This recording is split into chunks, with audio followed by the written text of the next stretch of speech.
Ora, nós esperávamos que fosse ele quem havia de redimir a Israel. A obra de Jesus te fez completo novamente. A relevância, o propósito, o foco é Jesus e a salvação. Eles não conseguiram ver Jesus. Não é porque Jesus estava com o rosto tampado, ou com o rosto glorificado, ou estava metamórfico naquele momento. Eles não puderam ver Jesus, porque os olhos deles estavam impedidos de ver Jesus. Jesus estava ali sendo Jesus. E eles não viram porque o foco deles estava na redenção de Israel. As igrejas estão cheias de pessoas entrando vazias, saindo vazias.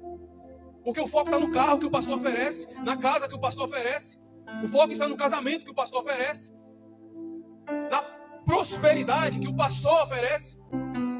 Quando eu venho fazer um culto para Deus, quando eu venho me ofertar ao Senhor, eu não venho preocupado com as coisas que Ele está me ofertando. É diferente. E Ele está falando aqui a 2 testemunhas, 2 discípulos, estão vindo de volta para a sua terra. E vocês já pararam para se atentar que sempre quando Ele manda 2, Ele está confirmando o cumprimento de uma promessa? Ele está enviando testemunhas para mostrar e para revelar o cumprimento de uma promessa. Ele enviou Moisés e Arão, 2, para confirmar o cumprimento da promessa de libertação de Israel. Ele enviou 2 espias para confirmar o cumprimento da promessa da posse da terra prometida. Aí fala das 2 testemunhas lá de Apocalipse. Ele envia Pedro e João para preparar a ceia. Sempre 2, ele envia 70 apóstolos para levarem o cumprimento da promessa de que o reino de Deus chegou, o reino de Deus está perto. Ele envia 70, mas ele envia de 2 em 2. Depois ele envia mais 12 apóstolos, ele envia de 2 em 2. Sempre, quando ele envia 2, sempre 2 testemunhas, está falando de testemunhas do cumprimento de uma promessa. E aqui tem 2 testemunhas indo embora. E Jesus vai lá resgatar o testemunho da ressurreição dele. Jesus não aparece primeiro aos 12, aos 11 que estão lá de portas fechadas. Jesus não aparece primeiro a uma grande multidão. Ele aparece primeiro a uma mulher. E depois ele vai buscar e restaurar o testemunho da ressurreição. E aqui nós vemos padrões, ele restaurando padrões para fortificar, para robustecer o testemunho da ressurreição. Ele mostra que o foco estava errado. Ele mostra que o olhar estava impedido porque o foco estava errado. Então, se a redenção de Israel está aqui, eu estou olhando para cá, e Jesus chega do meu lado, eu não estou discernindo que é Jesus, o Salvador, o meu Salvador pessoal que está andando do meu lado. Porque o meu foco está em outro, está na casa, está no carro, está na vida abundante. Tudo isso é real para os filhos de Deus, mas não deve ser o foco. Nunca deve ser o foco. O foco será Jesus, e sempre é Jesus. Ele é. A presença dele deve ter relevância para nós. Você quer agradar a Deus? Pare de fazer os seus sacrifícios que você faz. Pare, joga esse jugo de sacrifícios e de obras fora. Você quer agradar a Deus? Ouça a voz do Espírito, obedeça a voz do Espírito, creia em Jesus, ame Jesus, venha para esse culto aqui domingo e quarta pela presença de Jesus, pela unção coletiva que Ele derrama em todos aqui e move algo diferente. Um coração que ama a presença de Jesus. É este coração que agrada a Deus. O foco de Davi nunca foi as coisas. O foco de Davi nunca foi uma coroa. O foco de Davi sempre foi a presença de Deus. E ele obedecia a Deus, obedecia às direções de Deus, por medo de perder a presença de Deus. A submissão quando você ama a presença de Deus.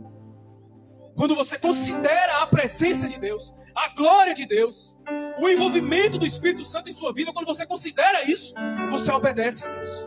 Você não obedece por uma lei, porque o seu pastor está mandando, porque a lei de Moisés, com seus 613 mandamentos, está mandando. Você obedece a Deus porque você ama a presença de Deus. Você ama esse Espírito que te levanta, esse Espírito que te faz chorar, que queima o seu coração. Você ama Ele, e é por isso que você obedece.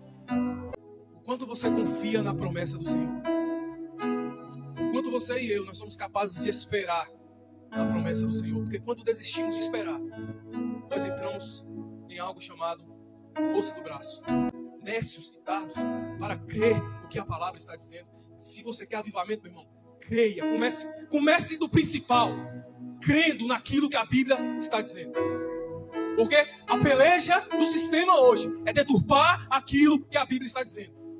A agenda do sistema hoje é mudar aquilo que a Bíblia está dizendo. É corromper a veracidade e a legitimidade do que a Bíblia está dizendo. Quer avivamento? Creia no que a Bíblia está dizendo. Ele diz assim, e começando por Moisés, discorrendo por todos os profetas, expunha-lhes o que a seu respeito. Jesus falou, olha, vocês têm que crer em tudo que está escrito. E agora eu vou mostrar o que está escrito.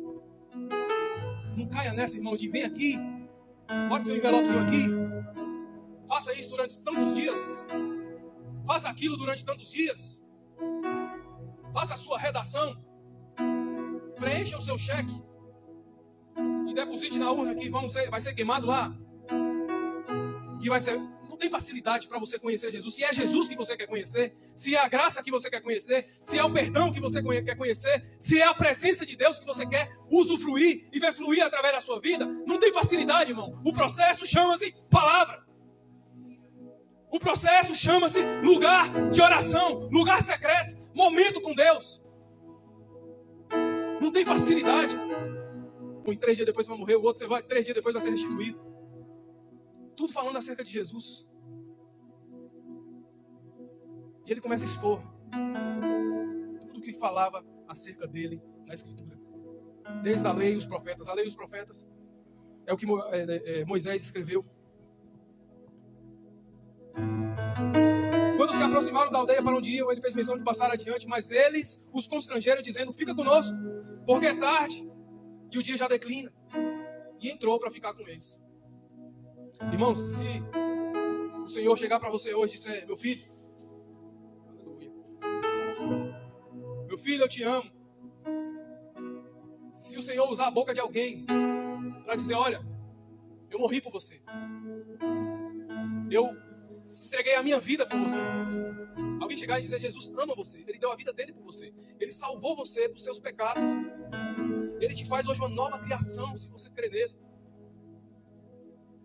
Ele te torna pleno, completo. Ele te dá vida e vida com abundância. Ele te livra do inferno, da morte eterna. E te dá uma vida onde você vai reinar em glória, reinar em vida juntamente com Ele.